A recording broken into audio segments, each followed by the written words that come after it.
విశాఖ ఉత్తర నియోజకవర్గ సమన్వయకర్త మాజీ నెట్ క్యాప్ చైర్మన్ కేకే రాజు ఆధ్వర్యంలో వైఎస్ఆర్ కాంగ్రెస్ పార్టీ ఆవిర్భావ వేడుకలు ఘనంగా జరిగాయి.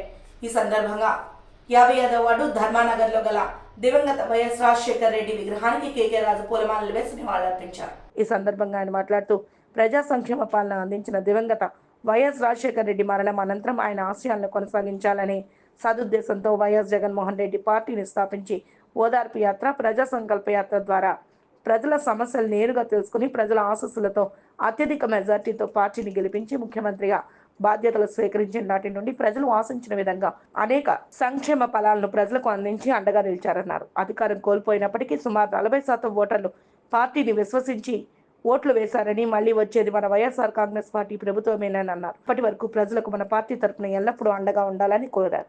ఈ కార్యక్రమంలో deputy mayor Kattamuri Satish, floor leader Banala Srinivasarao, deputy floor leader Allu Shankarrao, corporator K Anil Kumar Raju, co-option member Senapati Apparao తదితరులు పాల్గొన్నారు.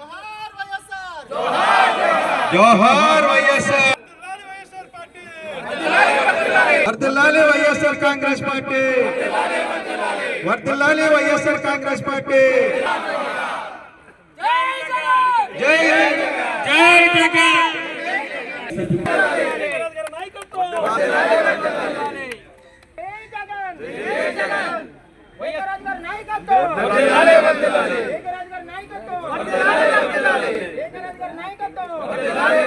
పార్టీ ఆధ్వర్యంలో ఈరోజు ఆవిర్భావ దినోత్సవాన్ని ఘనంగా జరుపుకోవడం జరిగింది.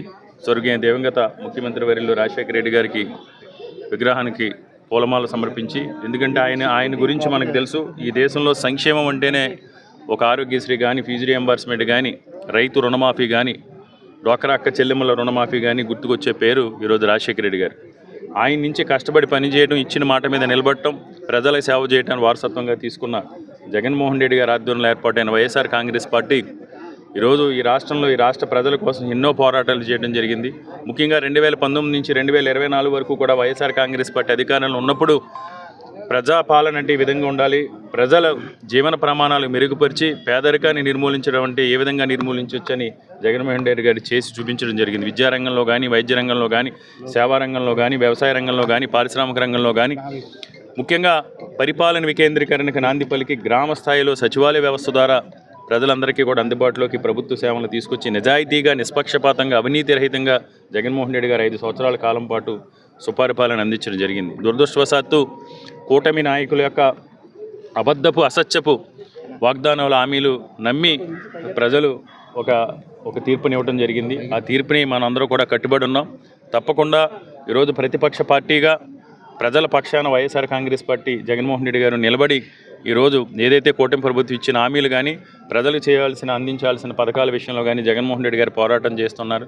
మనందరం కూడా జగన్మోహన్ రెడ్డి గారు వెన్నంటి నడిచి రాబో రోజుల్లో మన నాయకుడిని మళ్ళీ మన ముఖ్యమంత్రి చేసుకునే వరకు కూడా మనందరం కూడా కలిసిమెలిసి పార్టీని బలోపేతం చేసుకోవాలని అందరినీ కూడా విజ్ఞప్తి చేస్తాం.